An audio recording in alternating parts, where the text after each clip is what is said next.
नमस्कार मित्रांनो, अभिवाचन सुरू करण्यापूर्वी आपणा सर्वांना अक्षय तृतीयेच्या खूप खूप शुभेच्छा। मनमंदिरमध्ये आपण रोज 3 ते 4 प्रकरणं वाचत आहोत। आज आपण सतीचे वाण ही कथा वाचणार आहोत। सतीचे वाण रेखाचित्र। रामप्रहरी त्याला आळ्या काढायला लागत होत्या। आज इतकं काम पुरं करणं जरुरीच होतं। जोडीला मधुरा, पण सरकट्या काढणं हे जिकरीचं होतं। कालच टाटाचं फावडं रामेश्वर जवळच्या लोहाराकडून पाजवून आणलं होतं। त्यामुळे माती वाळूत ते पाण्यासारखं चालत होतं। लोहाराने पावडं वाकवून दिलं होतं, त्यामुळे माती कशी पसे भरून निघत होती। सकाळपासून सुरेशने 20 आळ्या खोदल्या होत्या। रहाटाचं शिंपणं मंद पण बराच वेळ चालणार। त्यामध्ये पाणी झुळझुळ करून कासवाच्या गतीने जाणार। त्यामुळे या कामातही कला पाहिजेच। आळी सुपारी भोवती गोल झाली पाहिजे। तिला मावळत बाजूला थोडा उतार पाहिजे। पुढच्या झाडाला तर पाणी नाही जाणार। पुन्हा यावर्षी मालकांनी सर्व कोंड्या उगवतीला करायला सांगितल्या। त्यामुळे सकाळपासून शेणाचे खड्डे पूर्वेलाच करायला सुरेशने सुरुवात केली। यावर्षी सुपारीचा पाडा अगदी उशिरापर्यंत पडला। सुपारीच उशिरा फुटली, त्याला तो तरी काय करणार। नाहीतर रामा ठाकूरची सुपारी दत्त जयंतीलाच पाडून होते। यावर्षी संक्रांत गेली तरी सुपारी गळतच आहे। अजून काही पेंडी पिकायच्या बाकी आहेत। सुपारीचं पण एक शास्त्र आहे। रात्री वटवागळं नेमकी पिकलेली सुपारी घेतात। तिचं ते पिवळं शेंद्री साल सोलतात। पेंडीतून नेमकी ती सुपारी सटकते, टपकन खाली आळीत कोसळते। ती रात्री शोधणे वटवागळाला कठीण असते। त्या सुपारीला शोधायच्या भानगडीत वटवागुळ पडत नाही, दुसरीकडे मागे धावते। पण गळलेली सुपारी वाडीवाल्यांच्या नजरेत पडते। सोललेले साल नजरेत पडते। मग आपसुकच मालकाची नजर सुपारीच्या शेंड्यावर जाते। तो शुभ संकेत असतो, पेंड पिकल्याचा। मालक लगेच माडाची पाती काढतो, एखाद्या रोपाचा झाप ओढतो, त्यातील पातीची पट्टी ओढतो, त्यातली हिरकणी बाजूला करतो। नाहीतर तशीच ती पात त्या सुपारीच्या बुंद्याला गुंडाळतो। सकाळीच राम ठाकूरला वर्दी येते। रामूही मग आडेवेडे घेत चहा झाल्यावर वाडीत शिरतो। पात लावलेल्या सुपारीकडे नजर टाकतो, शेंड्याकडे बघतो। तात्या, खारुताईने तोडले का? नाही रे, वटवागळ्यानेच निवडले। रामू, वास बघ, तयार झाले पेंडू। तात्या, मी पाडतो हवी तर, पण पुढच्या मंगळवारपर्यंत पाडली तर पाडा चांगला पडेल। भोसडीच्या माझे नुकसान करतोस काय? आणि चोरी झाली तर? तात्या, चोरी नाही होणार यावर्षी। का, तुला सांगून ठेवले की कुंडेश्वराला शपथ घेतले चोरांनी? तसं नाही तात्या, पण हिरव्या काशाला पकडलाय ना, त्याची धिंड काढली परवा पोलिसांनी। सोनार फेटीतून फटकवत नेला, तेव्हा धडकी भरले सर्व चोरांना। रामू, तुला सर्व सांगून गेलेत का रे? राहू दे, मला काय, मी चढतो, पाडू ना।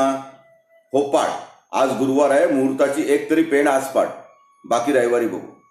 नाही होता त्या, आज पाडो म्हणत असाल तर रविवारी नाही जमायचे। आमच्या शिरवाडकर साहेबांची लातूरला जायचे आहे। तिकडे लग्न ठरले, मला तिकडे लातूरला बोलवले। ठीक आहे बाबा, तुझ्या सोयीने पाड, काय करणार।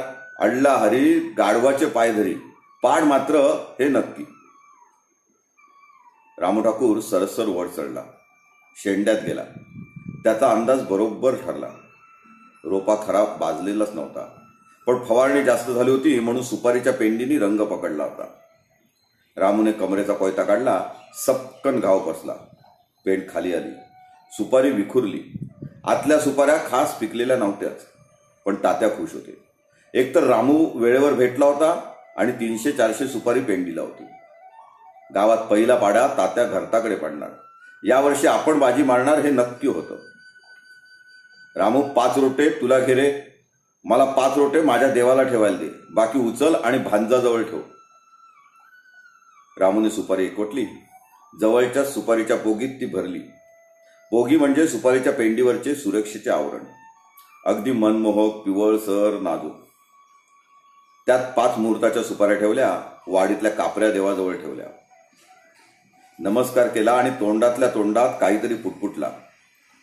परत फिरताना झावळी उचलली. त्याची इरी तोडली. इरी चांगली खोलगट होती. सुपाऱ्या एकवटल्या आणि मागच्या पडवीतल्या चुलीच्या मागे भांजावर इरी ओतली. त्या आता 2-3 दिवसात पिकतील. रामू सरकट्या काढत होता. सुरेशच्या मागोमाग तो चालत होता. सुरेशने खोदलेली आळी तो पावड्याने नीट करत होता. कोंडीतली माती तो उपसत होता. कालच सुरेशने आळ्या उकरून ठेवल्या होत्या. पिकावं चांगलं तर चालत होतं. त्यामुळे आज उजडायच्या आत 2 रांगा सहज पुऱ्या होणार होत्या. वसंत चांगलाच फुलला होता. सुपारीच्या त्या मादक वासात बकुळीच्या फुलांचा वास मिसळत होता. येसकटातली बकुळ वेड्यासारखी फुलत होती. त्याची एकटणी करायला बायजी आली होती. ही आता पहाटेच यायची. तिला एक झोप अशी नाहीच. वाडीवर नजर ठेवत बकुळीच्या माळा ओवता ओवता काही ओवी म्हणायची. साईबाबांची आरती बोलायची. पुन्हा एखाद्या पोगीत बकुळीची फुले गोळा करायची. त्याला पाणी लागायचे नाही. झापाचे पातीचे दोरे काढलेलेच असायचे. बेड्याच्या खांबाला त्याची जुडी बांधलेली असायची.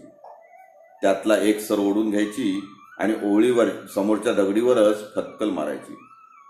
बायजी मोठी धोरणी. तिला तेथून आळ्या मारणाऱ्याचे काम बरोबर दिसे. पाठीचा कणा मोडेपर्यंत सुरेश आणि रामू थांबणार नाहीत हे माहीत असून सुद्धा ती ओरडायची. सुरेश बाबा, झालं पाहिजे हो काम. 3-4 दारी तरी सुरू कर रे बाबा. 3 दिवस झाले आळी सुकलीत. बायका बोलतायत, येतील त्या शेण टाकायला. बायजी, करतोय ग, तुझा 4 टोस्ट टाक. आलाय मोठा टोस्ट खायला. तो पेटीवाला भैया कुठे आलाय अजून? मूड लागली त्याच्या तोंडाला. कुठे गेलाय कोण जाणे. मग काय आज नुसताच चहा? नुसता नाही रे, बाईने फोडणीचे पोहे केले. मी पापड आणते तांदळाच्या सोबत. पण तू जरा हात चालव रे बाबा. आता काय आडवा पडू आळीत? सुरेशने आवाज दिला. गंजी फ्रॉक चिमटीने उचलला. सुपारीला टेकून तो उभा राहिला. गंजी फ्रॉकमध्ये फुंकर मारली तेवढीच छातीला थोडा थंडावा. बायजी, यावर्षी खत नको टाकू. सांग तात्यांना, माती राठ बनते. त्यापेक्षा शेणच पुरे. होय रे बाबा, खत नकोच. यावर्षी गळी फार झाली. आपलं जुनं तेच सोनं. बायजी, 2 आळ्या झाल्या की बास करतो. का रे बाबा? आज पिंडाला जायचा. येतो परत 10 पर्यंत. कावळा शिवला की? सूर्या, कावळा कशाला शिवेल मेल्याच्या पिंडाला? मेला जाईपर्यंत तडफडत होता. आशिक मेला. किती जणांना बुडवलं. बायजी, कशाला सकाळीच तापते सुगात? त्याचा धंदाच होता तो. मलबारी म्हटल्यावर व्यापार आलाच. व्यापार काय आम्हाला माहित नाही? पण त्यांनी कधी कुणाचे पुरे पैसे गरजेला दिले ते मला सांग. अगं होते ओढाटाण. गेला ना पोट फुकून उताण्याच्या उताणा. अगं जलोदर झालं, जाऊ दे. जा तू कांदा पोहे आण. बायजी, चहा कोरा नको आज कालसारखा. रामूने मध्येच तोंड खुपसलं. बायजे, इकडे ये धावत. काय झालं बाबा? बायजी हातातला माळ ठेवूनच धावली. तिला वाटलं इंगली डसली असेल. सकाळी सुरेशला, आले आले. खंड खंड. काय रे सुरेश? अगं काहीतरी पुरलंय. काय आहे रे? रामू, खणपट्ट्या आण खणायला. पत्र्याची पेटी आहे. रामू धावतच गेला. बेड्याच्या आड्याला उभा असलेला खणपट्टा आणला. सावरीच्या बुंद्याजवळ रोपे गेल्या वर्षीच लावली होती. यावर्षी पहिल्यांदाच त्याच्या सरकट्या काढायच्या होत्या. खणपट्टा सुरेशच्या हाती दिला आणि रामू आशेने ओरडला, धन असणार, धन धन. गब्बस मेल्या. खणपट्टा जपून रे. बायजी, घे, देवाचं नाव घे. खण खण आवाज करत खणपट्टा वाजू लागला. सुरेशने बाजूची माती खोदायला सुरुवात केली. एक पेटी दिसू लागली. उजाडलं होतं. शेजारच्या वाडीत हालचाल दिसत होती. शेजारच्या विठाबाई गरणीतलं पातेरं पेटवत होत्या. त्याचा जळटाणाचा आवाज कानावर पडत होता. भटाच्या वाडीतला रहाट आताशी सुरू झाला होता. वसंतात कोकिळीने सूर धरला होता. सुरेश सावकाश रे, कुंडेश्वरा काय दाखवतोस आम्हाला? काय विपरीत नको रे दाखवूस बाबा. कुणाचं सौभाग्य असेल तर माती होऊ दे, आमचे कष्टाचे असेल तर तात्यांच्या हाताने तुला अभिषेक घालीन रे बाबा कुंडेश्वरा. बायजे गप बस ग, गोंगाट नको घालूस. सुरेश उगवतीला तोंड करून काढ रे बाबा. नको रामू, तू पहिला विडा नारळ आण जा. रामू धावला. बांधावरची विड्याची 2-4 पाने आणली. पडवीतल्या भांजावरच्या सुपाऱ्या घेतल्या. एक सुकड घेतली. जाताना टाकीतून पाण्याचा लोटा घ्यायला तो काही विसरला नाही. रामू कर पूजा. रामूने 3 विडे मांडले. एक कुळस्वामीचा, एक वाडीतल्या कापरी देवाचा आणि एक एकविरेचा. इतक्यात बायजीने केस सोडले. कमरेवर हात ठेवले. ते घुमू लागले. तिला डोलताना पाहून रामूची पाचावरच बसली. हे काय विपरीत म्हणून तो माघारी वळला. तात्यानं बोलवायला पळाला. तात्या आले. बायजीच्या झिंजा ओढल्या. पाठीत चांगला फटका घातला. लागली लगेच घुमायला. नाटकी मेली गबस. बायजी सावरीला टेकली. डोळे विस्फारून तात्याकडे बघायला लागली. सकाळच्या झावळ्यातून झिरपणाऱ्या कवडस्यात तिचा चेहरा रामूला आधीच आता भयानक वाटू लागला. रामू थरथरत होता. तात्या शांतपणे पेटीकडे नजर ठेवून होता. काय रे सुरेश, काय तमाशा आहे सकाळी? तात्या पेटी सापडते. मग काढ ती, गावगोंगट कशाला? तात्या काय असेल ते वाटून घेऊ. तात्या हाडं नसतील ना कुणाची तुझ्या बाची? तसं नाही, समोरच्या वर्तकाकडे वीर कंटाना म्हणे हत्तीची हाडं सापडली होती. ते पापी, आपल्या घराण्यात तसं नाही व्हायचं. तात्या मला भीती वाटते हो बाजूला, मेंगळत मेला. तात्या सावकाश, कोप होईल. सूर्या बरगळू नकोस, पाणी घाल पायावर. सुरेशने तात्यांच्या पायावर पाणी घातले. रामूने सुकड सोडली. बायजी घुम्यासारखी बघत होती. बाबांनी मरताना तिला वाडीत धन पुरलंय असं सांगितलं होतं. 8 वर्षांनी बाहेर येईल असंही बोलले होते. ते तिच्या मनात चांगलंच बसलं होतं. ती बऱ्याच वेळा बाईला सांगायची सुद्धा. एकदा वाडीत देवांची शांती घालून फांद घालायला गुरुवाला बोलवायची. पण बाय तात्या मनावर घेतच नव्हते. आज अमावस्या पौर्णिमा पण नव्हती. वसंत पंचमीलाच हे काय विपरीत घडलं म्हणून ती स्तब्ध होती. सोडलेले केस तिला आणखीनच भयानक विचित्र बनवत होते. तात्या नारळ घ्या. रामूने दगड आणला. पूर्वेकडे तोंड करून तात्याने तो वाढवला. पाणी शिंपडलं. आता आणखी 1-2 वर्दळ वाढली होती. पण ती शेजारच्या वाडीत. अजून त्यांना खबर लागायची होती. पण त्यांना काहीतरी सुगावा लागला असावा. तात्या, तुमच्या हाताने खणपट्टा मारा पाहिला. होय रे बाबा. तात्याने वाकून नमस्कार केला. खणपट्टा उचलला. बाजूची माती काढली. दोघांनी वाकून पेटी काढली. फार मोठी नव्हती, पण तांब्याची होती, बंद होती. तात्या काय करायचं? काय नाही, पाणी टाक आणि उघड ते काय बघ. तात्या कुलूप बिलूप नाही. मग खोल की मेल्या? तात्या भीती वाटते हो बाजूला गांडू मेला. तात्या वाकला. पेटीवर उलट्या कोयताचा फटका मारला. झाकण उघडलं. सर्वांची बोबडीच वळली. आतून वाळवीची माती निघाली. 15-20 तांब्याची नाणी होती. एका गडूत 2 चांदीचे डाग होते, पैंजणासारखे जाडजूड आणि विखुरलेले. मातीत मिळाले मंगळसूत्राचे काळे मणी होते. तात्या काय हे? थांब, गुरुवालाच बोलव. तात्या मला भ्या वाटते. जा म्हणतोय ना. रामू ठकून पळाला. गुरव आला. त्याच्यासोबत पंच आले. तोपर्यंत सर्व आळीभर धन गावल्याची बोंब झालीच होती. हातातली कामे टाकून जो तो घरताच्या वाडीत धावत होता. गुरव आले. त्यांनी दिशा पाहिली. मंत्र पुटपुटत सावरीच्या झाडला बायजी टेकून उभीच होती. तात्या झाड पकडले.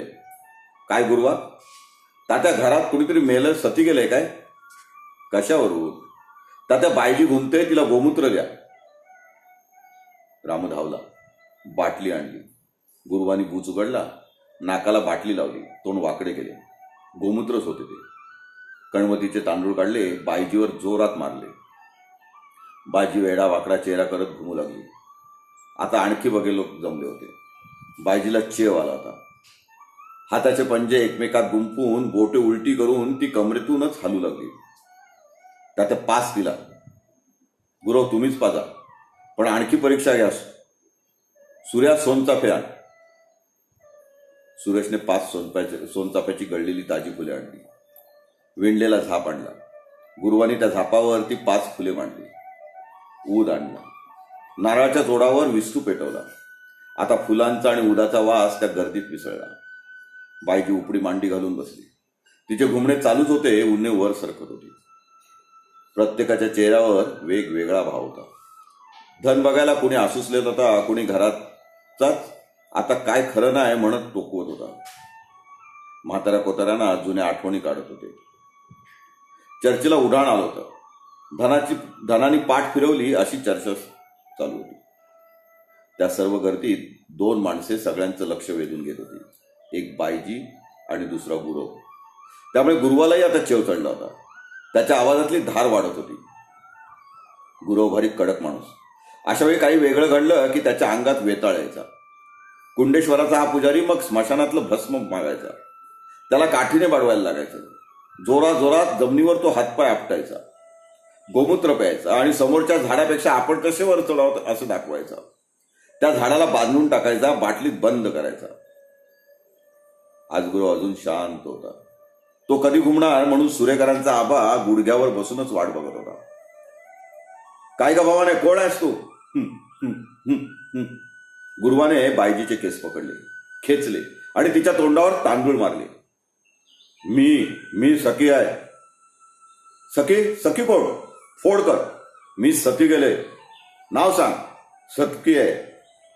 कोण नाही सखी या घरात? मी इथलीच मालकीण आहे. मी नावाची फोड कर. बाबाचे नाव सांग. मी सकाराम घरताची आय आहे. तात्या सकाराम म्हणजे आपला मामे आजोबा ना? गुरव, सखी होती त्यांच्या घरात. आबा सुरेकर. ठीक आहे, कशाला आलीस? हे माझं आहे. आधी परीक्षा दे. मी तयार आहे. होऊन जाऊ दे. बायजी घुमत होती. 3 विड्यावर गुरुवानी 3 सोनचाफ्याची फुले मांडली. 2 झापावर मांडली. त्यावर पाणी टाकले. बायजीच्या चेहऱ्यावर पुन्हा जोरात तांदूळ मारले.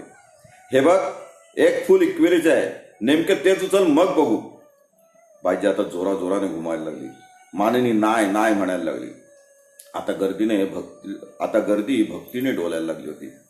झाड स्वतःला त्रास करून घेत होते. केस नाचवत ती घुमत होती. तात्याने पुन्हा तिच्या पाठीत जोरदार फटका मारला. घाबरतेस कशाला? खरी असशील तर एकविरीचं फूल ओळख, नाही तर चपलेनी फोडीत. बायजीने उसळी मारली. घुमू लागले आणि डाव्या हाताचे पहिलेच फूल उचलले, फेकून दिले गुरुवाच्या अंगावर. गुरव आडवा पाया पडला. पाय पकडले. सखी माफ कर. लेकराला काय पाहिजे ते सांग. मला काय नको. तुम्ही मंगळ केलं. काय देणं चुकलं का? मला काय नको बोलले ना? मी भावाची भुकेली. मला का काढलं बाहेर? देवी, चूक झाली. बालकाला माफ कर. चूक पदरात घे. सुरेश आणि रामूची चड्डी ओळखायची वेळ आली. राम थरथरू लागला. त्याला सावरत सुरेश खांद्यावरून उभा होता. हे होतं तिथे ठेवा. सखी, ठेवतो, पण माफ कर. हे काय सखी? हे माझं धन आहे. त्याला कवणीने हात नाही लावायचा. परत खोल ठेवतो सखी. इथे नको, सावरीच्या मुंद्यात ठेव. तुझे स्थान कुठं आहे? मी आहे दत्ताच्या डोंगरीवर पायरीशी. तुला काय पाहिजे? मान चालू करू का? मला काय नको, पण वार्षिक चुकवणी होत नाही. माफ कर लेकराला, पण स्थान माहीत नाही. इथे परडी ठेव वसंत पंचमीला. होय देवी. देवीने वसंत पंचमीच का निवडली याची चर्चा दबक्या आवाजात होत होती. बहुधा आजच्या दिवसाला ती सती गेली असावी. दत्ताच्या डोंगरावर खालच्या अंगाला काही थडगी होती. तिथे तुळशी वृंदावने होती, पण त्याची फोड होत नव्हती. नावे नव्हती. हे जुने सावरीचे झाड नावालाच टिकलेले होते. त्याचा सुकाबुंदा आता देवस्थान होणार होता. दरवर्षी खण, नारळाची परडी, नैवेद्य ठेवला जाणार होता. आणि हो, जीव सोड, झाडाला मोकळी कर.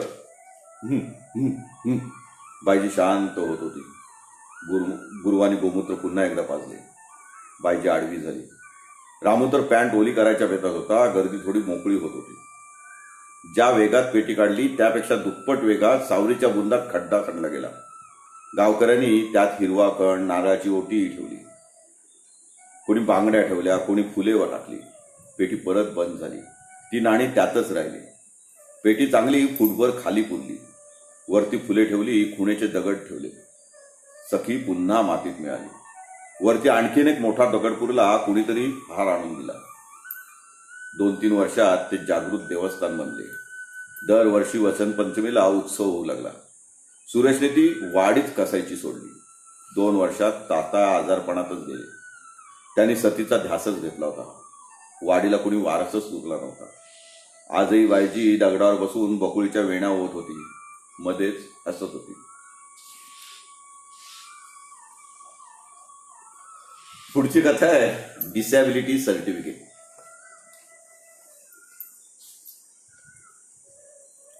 Disability certificate. डॉक्टर, वकील साहेबांनी पाठवले. मी शक्य तितक्या अर्जवी स्वरात बोलत होतो. हो हो, आत्ताच आला होता फोन. या ना, बसा. काय अडचण आहे? डॉक्टर, दाखला पाहिजे होता. कसला? बाबांचा ऍक्सिडेंट झाला होता. हो, काय झालं होतं? त्यांना ट्रकने उडवलं होते. कोमात होते. 4 दिवसांनी वारले. आपल्या हॉस्पिटलला होते का? नाही, ऍक्सिडेंट पुण्यात झाला. पोलिसांनी जवळच्याच अपोलो हॉस्पिटलमध्ये तिकडे नेले होते. मग मला फारशी मदत करता येणार नाही. तुम्हाला त्याच हॉस्पिटलला जायला लागेल आणि पोलीस केस झाली असेल ना, नकला मिळतील की तुम्हाला. तसं नाही डॉक्टर, मला माझ्यासाठी दाखला पाहिजे. असं होय, मला वाटलं ऍक्सिडेंट क्लेमसाठी आली आहेस. होय डॉक्टर, मी त्यासाठीच आले. म्हणजे मला पोलिओ झालाय. वयाच्या 3 वर्षापासून मी अशीच आहे. ते पाहतोय मी. मला ते डिसॅबिलिटी सर्टिफिकेट काय आहे ना, ते पाहिजे. का, तुम्ही अजून घेतलं नाही का? नाही, मागच्या डॉक्टरांनी खूप चक्रा मारायला लावल्या तरी माझा नंबर लागलाच नाही. कोण, तो 22कर का? तो त्यातलाच होता. किती मागितले होते. नाही, त्यांच्याकडे माझा डायरेक्ट नाही मागितले, पण ऑफिसची माणसे तसं सुचवत होती. अहो, देऊन टाकायचे ना. डॉक्टर, तसे कसे? मी आमदाराची चिठी दिली होती.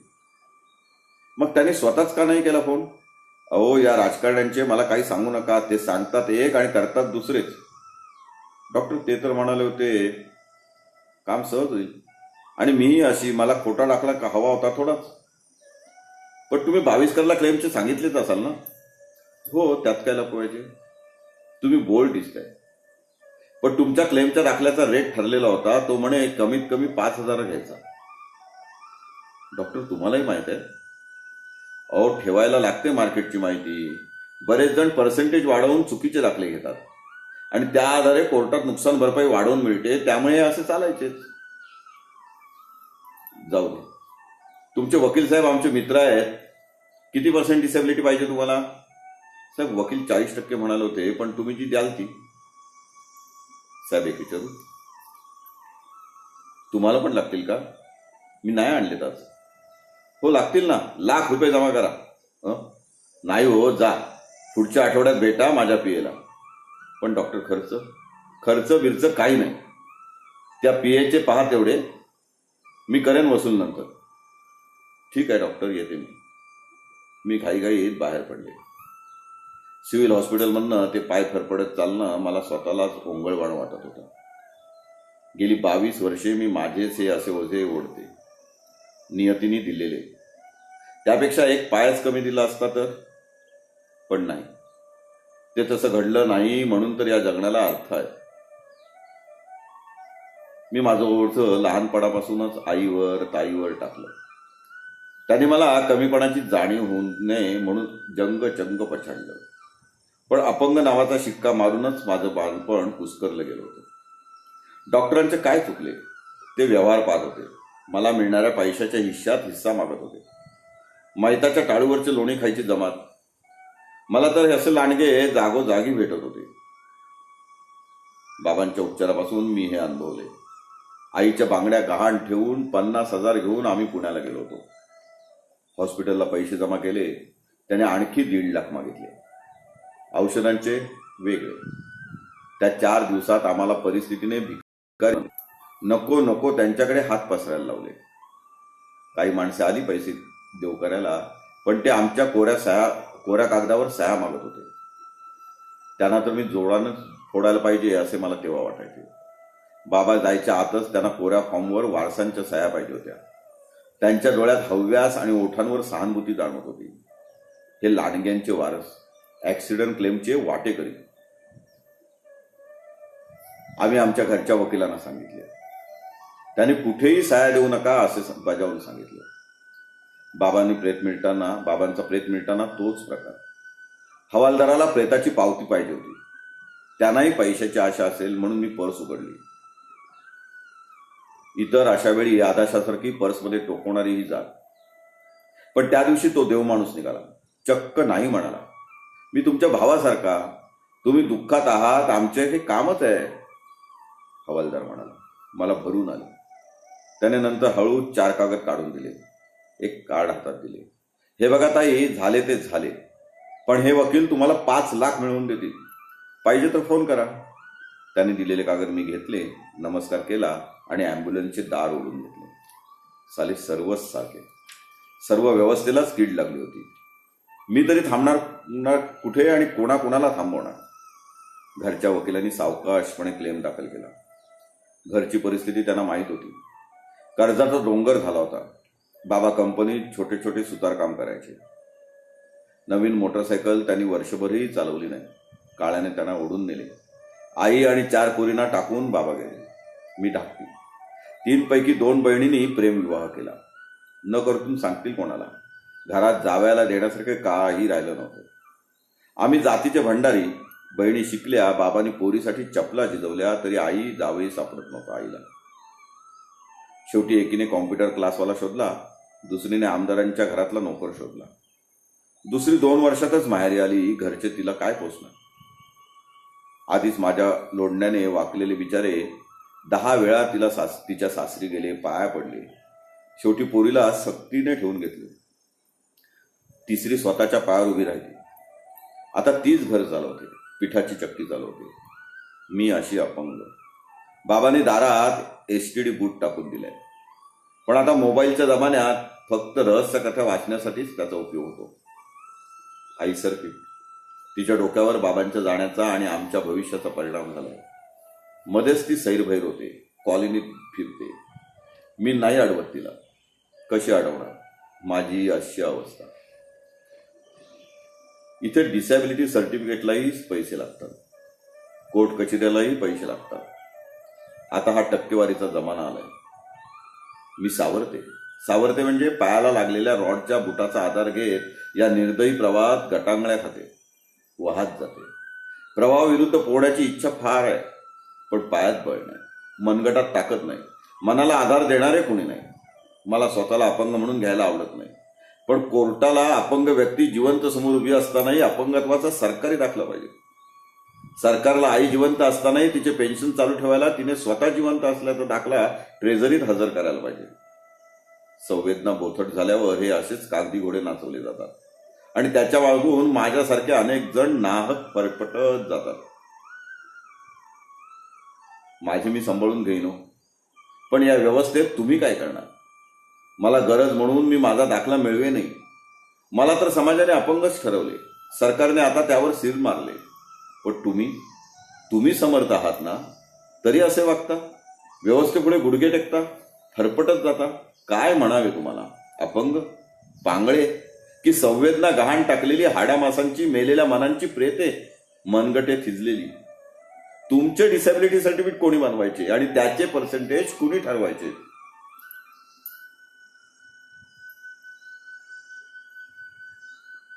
या कथेनंतर पुढची कथा येते, ती कुंडीतले झाड.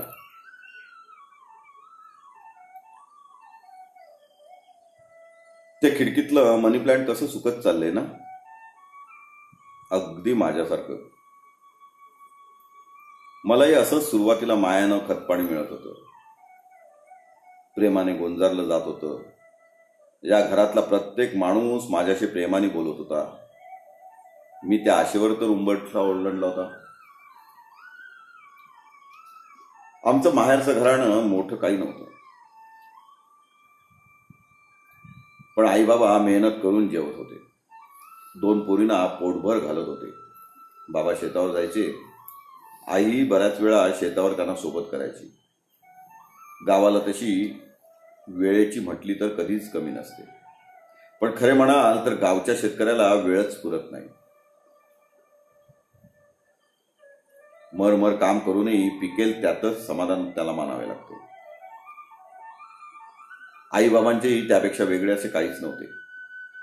कापणी झाली की मळ्याची तयारी, त्यात भाजीपाला लावायचा. पालक मुळा आम्ही मुबलक पिकवायचो. आमचा कांदा आमच्या साऱ्या तालुक्यात प्रसिद्ध. तळवली गावचा कांदा जोरात विकला जायचा.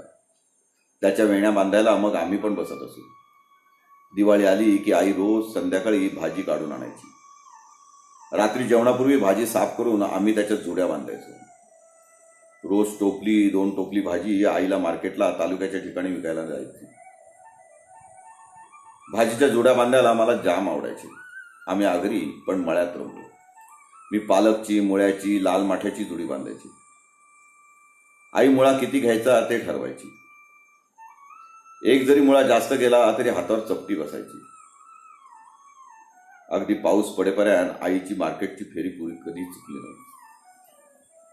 रोज 2-3 प्रकारची भाजी आई टोपलीतून विकायला न्यायची. आज आईची ती मूर्ती मला आठवते. आई गेल्यावर रोज सकाळी तिची आठवण येते. इकडे नाशिकमध्ये दाराजवळ मार्केट आहे. भाजी मुबलक येते.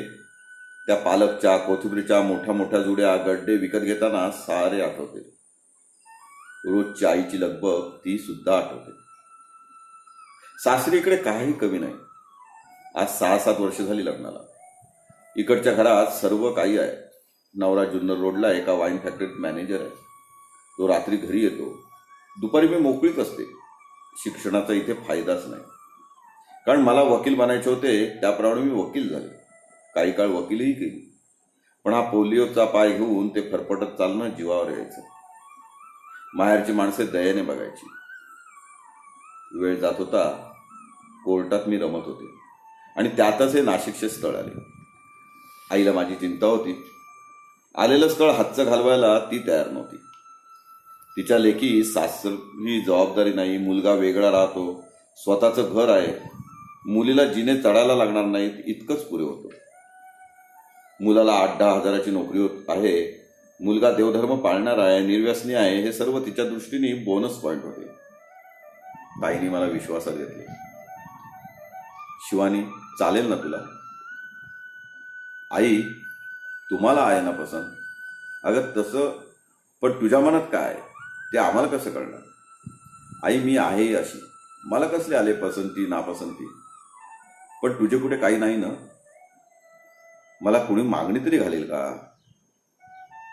कुणी वकील पसंत आहे का? नाही आई, माझ्या पसंतीचा प्रश्न नाही ग.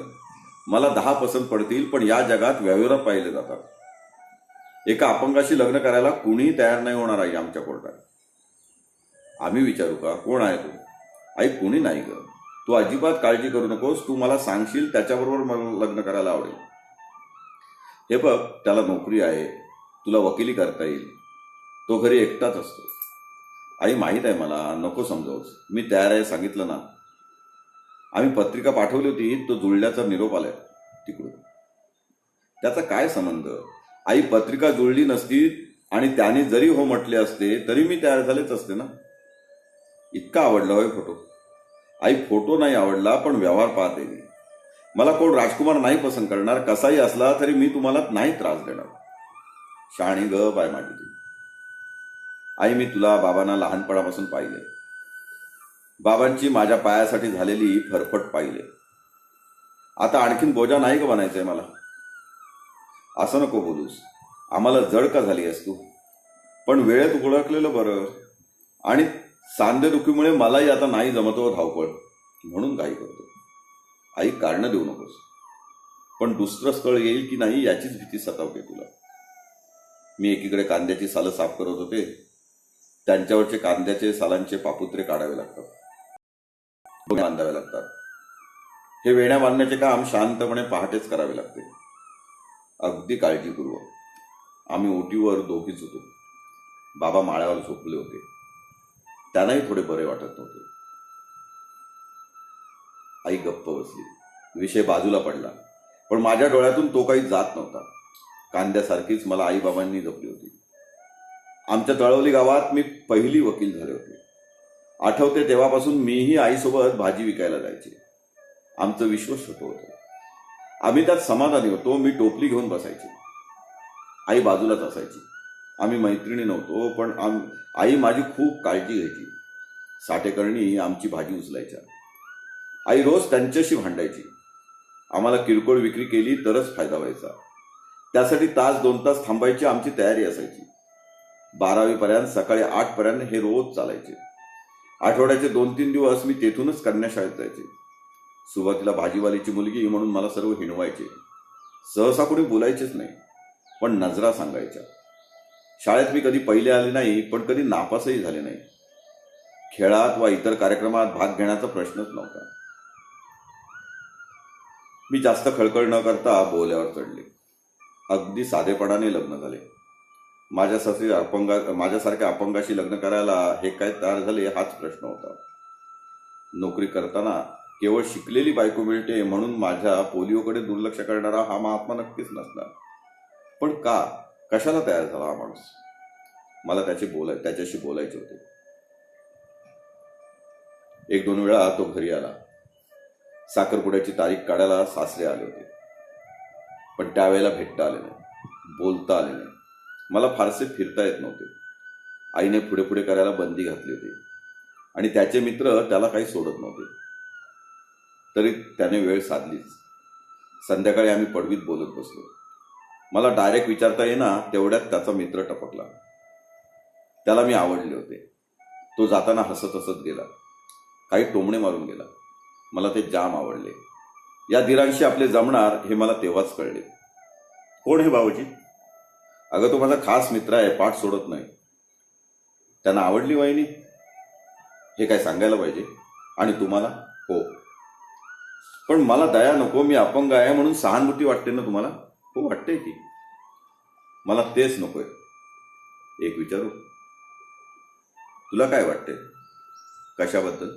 शेजाऱ्यांबद्दल? आणखी कोणाबद्दल विचारणार नाही? जा, मी नाही बोलणार. अगं तुला मी पसंत आहे ना, माझं का ना असेल? नाही म्हटलं, एकटं राहायची सवय करायला लागेल. आई म्हणून तर जास्त खुश आहे का? सासू सासऱ्यांचा जाच नसेल ना? ती बोलत होती. त्यांना काय माहित कसा जात असतो ते. कसला असतो? एकांताचा. मला तेव्हा नाही समजले. महिन्याभरातच माझे कन्यादान झाले. गावच्या पद्धतीने लग्न लागलं. त्यांच्याकडे सत्यनारायणाची पूजा नव्हतीच, पण साधा गोंधळ पण नव्हता. आईला ते खटकत होतं, पण देव नाही पाळत म्हटल्यावर आग्रह करण्याचा काही प्रश्नच नव्हता. सर्वांच्या हट्टापायी आम्ही तुळजापूरला जाऊन आलो. काकणबाशिंग सोडताना ह्यांचा हात घामाने भिजला होता. धावपळ पाडल्याने घाम फुटला असेल असे मला वाटले. बाबांच्या मात्र ते लक्षात आले. ते मधू मामाला बोलले. मामाने यांच्याकडे काही विचारले सुद्धा. विषय बदलून हे गप्प बसले. ते 4 दिवस दर्शनातच गेले. म्हणावे तसे नाशिकचे पाहुणेही आले नाहीत. आमचे गावकरीच मांडवात जास्त दिसत होते. भावांना धन्य वाटत होते. 4 दिवस उठबस करण्यात बाबा मग्न होते. अशी पोरगी उजवल्याचा आनंद कितीही प्रयत्न केला तरी ते लपवू शकत नव्हते. आई आळीतल्या बायकांबरोबर मागच्या मांडवात असायची. काकाशी आमचे जास्त पटायचे नाही, तरी त्यांनी खर्चाला हात सैल सोडलेला होता. पुतणीसाठी करतोय म्हणत त्यांनी सर्वांचे मानपान केले. कन्यादानाला मदत केली. मांडवात सोफा कपाट आणून ठेवले. आता हा ऐवज नाशिकला कसा नेणार म्हणून सासरी सामान पोचवायला काका तयार झाले. बहुतेक आयरी आम्ही माहेरीच ठेवला. अगदी संसाराच्या उपयोगी वस्तू तेवढ्या घेऊन आमची गाडी नाशिककडे वळली. मी गदगदून गेले होते. ते कवितेतले आणि कथेतले विदाईचे क्षण माझ्या वाटेला काही आलेच नाहीत. मला रडूही काही घेत नव्हते. आम्ही ते सर्व क्षण आमची अगतिकता म्हणून अनुभवत होतो. बापाला पोरगी खपवायची होती. सासऱ्याला पोरगा उजवायचा होता. पोराला कोणाच्या तरी नावाने मंगळसूत्र घालायला पाहिजे होते. प्रत्येकाला काहीतरी कशात तरी काहीतरी पाहिजेच होते. त्यात माझ्या मनाचा विचार करायला कुणाला वेळ होता? आणि मी तरी कुठे नाराज होते? मलाही अंगाला हळद लावायचीच होती की. ते सर्व सुख पाहिजे होते. मी मनोमन देवाचे आभार मानत होते. वकील असूनही अगतिक होते. त्या देवावर भरोसा ठेवला होता. त्याने फिरून फिरून त्याचे आभार मानत होते. 15 दिवस झाले तरी नवलाई संपत नव्हती. देवदर्शने संपत नव्हती. घरात सर्व नास्तिक असताना ही अष्टविनायक यात्रा कशाला याचा उलगडा होत नव्हता. शेवटी व्हायचे तेच झाले. यांनी सपशेल हात पसरले. माझ्या पुढे घटस्फोटाचा कागद ठेवला. 10 वेळा माझी माफी मागितली. माझ्यावर तर आभाळच कोसळले. त्यांना सर्व काही कळत होते, पण 8 दिवस ते मला समजवू शकत नव्हते. मलाच मनाचा हिय्या करून विषय काढावा लागला. आम्ही कधी आईबाप होणार नव्हतो. त्यांना लहानपणापासूनच फिरायच्या. त्यांना बाप पडणे त्यांच्या नशिबातच नव्हते. ते पूर्ण अपंग होते. जास्त टेन्शन त्यांच्या जीवाला धोका निर्माण करत होते. मी कणखर बनले. मलाही ते विकतचे दुखणे घ्यायचे नव्हते. त्या टेस्ट, ते खर्चिक साधने मलाही नकोशी वाटत होती. विषयाची परीक्षा घ्यायचीच नव्हती. मी मनावर दगड ठेवला. काही झाले तरी पुन्हा हा विषय काढायचा नाही असे ठरवले. सासूरवाडीत मी अपंगच होते. आता मनाने कणखर असूनही नवऱ्याची कमकुवत बाजू मला सांभाळायची होती. त्या समजूतदारपणाचा मला फायदा झाला. माझी सेवा त्यांनी अगदी मनापासून केली. त्या मनी प्लॅन्टच्या प्लॅनप्रमाणेच. काय हवं नको ते त्यांनी सांभाळलं. तरीही मनी प्लॅन्ट सुपत होते. दत्तक पोर घेण्याचा विषय मी निग्रहाने हाणून पाडला. वकिली करणे मोठ्या शहरात मला अशक्य होते. आता माझी मनाची तयारी झाली होती. माझा वटवृक्ष आता कधीच बहरणार नव्हता. मी मला त्या कुंडीतल्या झाडासारखं समेटून घेतलं होतं. कायमचं न बोलता अपूर्णत्वातच मी पूर्णत्व शोधत होते. मित्रांनो, आजचं अभिवाचन आपण इथेच थांबवूया. पुन्हा भेटूया उद्या याच वेळी मनमंदिर या पुस्तकाच्या पुढील काही प्रकरणांसोबत, पुढील काही कथांसोबत. धन्यवाद.